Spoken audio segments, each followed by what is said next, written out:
Filha, toda vez que nós temos diante de nós a palavra de Deus, nós precisamos ter a convicção de que é um livro escrito por pessoas contextualizadas no momento da história, né? A Sagrada Escritura, ela nasce da história do povo, de maneira muito especial do povo de Israel, e que depois, à medida que o tempo vai passando, essa revelação, nós vamos dando esse poder de se estender a todos os povos. O povo de Israel é um povo eleito, um povo escolhido para ser o legítimo representante dessa humanidade a quem Deus se revela. Primeiro que é muita pretensão a gente querer entender tudo que a Bíblia diz, né? Aí vale uma regra que lá na faculdade a gente chama de hermenêutica, né? Nós não podemos entender o texto fora do contexto. Então toda vez que você ler alguma passagem bíblica, não interprete nunca ao pé da letra. Primeiro, é uma regra para a gente poder estudar a Sagrada Escritura. Então, se a gente quer entender bem aquele texto, aquela passagem, procure saber em que contexto ele foi escrito, a que comunidade aquele texto está escrito, o porquê, e isso sempre existe ali uma explicação nas notas de rodapé.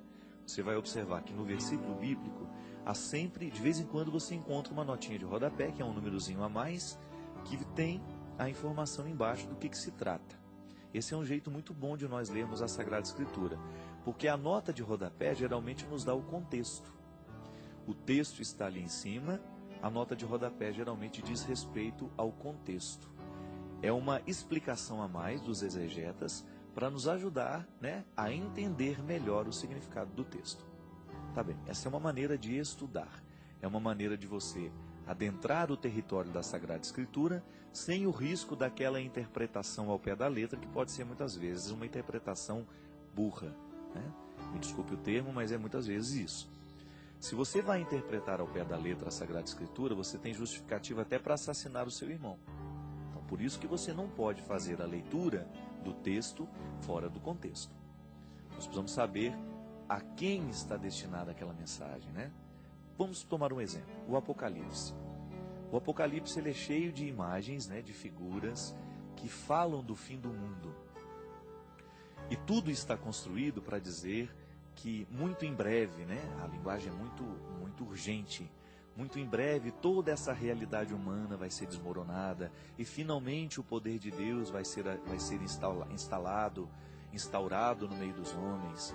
Veja bem que o Apocalipse é uma promessa, essa promessa apocalíptica, ela está diretamente ligada à promessa da instauração do reino que começa em Jesus. Como é que nós podemos analisar o Apocalipse?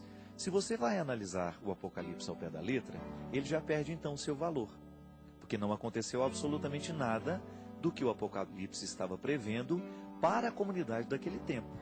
Porque os primeiros cristãos acreditavam que Jesus voltaria muito em breve. Já se passaram 2000 anos.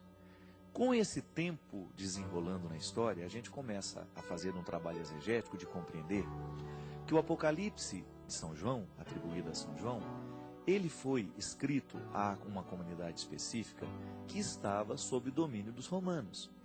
Todo este império que vai cair, todo este mundo que vai ser destruído para que seja instaurado definitivamente o reino de Deus, se refere nada mais, nada menos que ao Império Romano.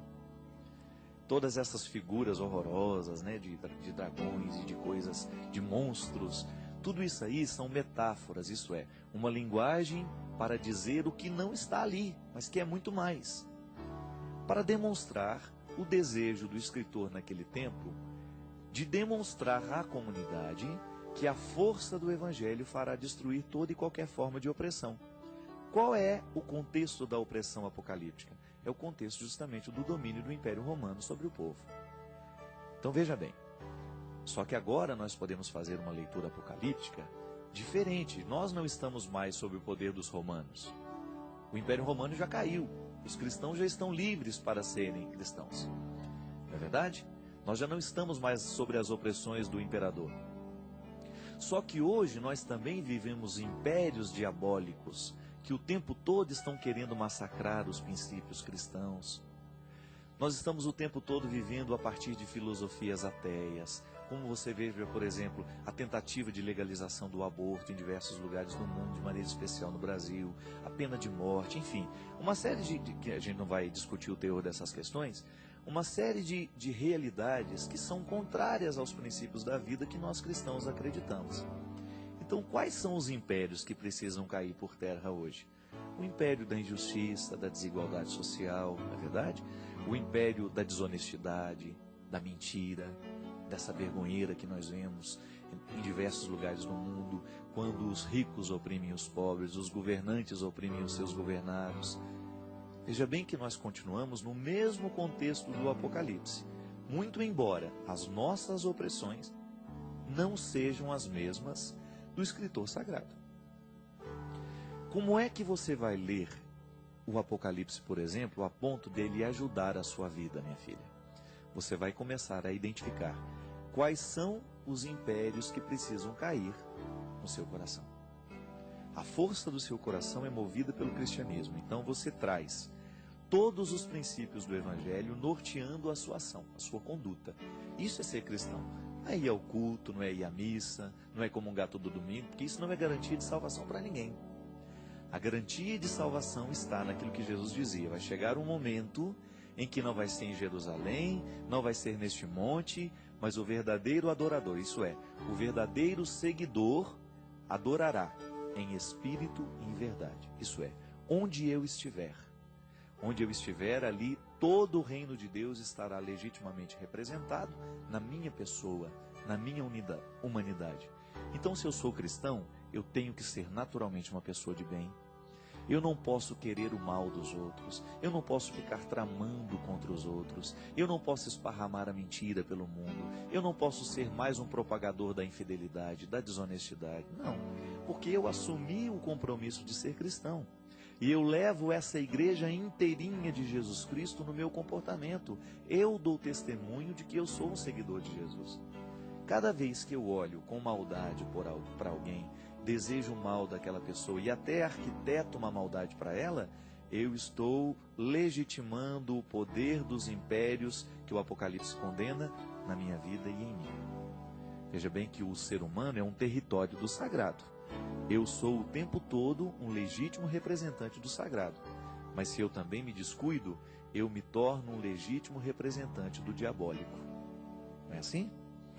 Então, no momento em que você, por exemplo, Eliana, vai fazer uma leitura da Sagrada Escritura, você precisa descobrir que essa leitura foi escrita, este texto foi escrito para falar a um povo de um tempo, e que ainda hoje ele continua falando a você de uma maneira diferente, porque o texto não mudou, mas o contexto foi modificado. O contexto daquela época em que o texto está inserido é um contexto diferente do que você está hoje. Mas essa palavra de Deus continua falando a você. Por isso ela é sagrada. Tem um professor que eu respeito muito, o Padre André Vital, lá do Recife, que foi também da minha congregação durante muito tempo. Ele é um dos exegetas que eu admiro mesmo. Assim como o Padre Mariano também, que tem aqui da Faculdade Leoniana, né, em Taubaté, que também tem um discurso profundamente honesto, né? Ele é um discurso, uma reflexão bíblica muito encarnada. As aulas do Padre Mariano eram sempre aulas que traziam a Sagrada Escritura para a nossa realidade. Isso é, ele trazia o texto para o nosso contexto. E muitas das coisas que eu falei aqui hoje para vocês, em termos de Sagrada Escritura, Apocalipse, eu aprendi com ele. Padre André Vital também, e uma vez ele dizia isso para mim, né, e me fazia essa às vezes conversando, né, ele fazia essa distinção, essa identificação. Ele identificava a Sagrada Escritura da seguinte maneira: por que ela é sagrada? Porque ela não morre. Ela é sagrada justamente porque ela está separada para comunicar sempre. Mesmo que mude o nosso contexto, mesmo que a interpretação deste texto seja diferente, ela continua nos movendo. Agora, a gente só precisa ter honestidade para que, de fato, a gente não se desprenda da palavra de Jesus. Qual que é o critério hermenêutico que nos dará direito de ler a primeira frase da Bíblia até a última e interpretá-la sem erro? É a gente nunca contradizer tudo o que a gente leu com a palavra de Jesus.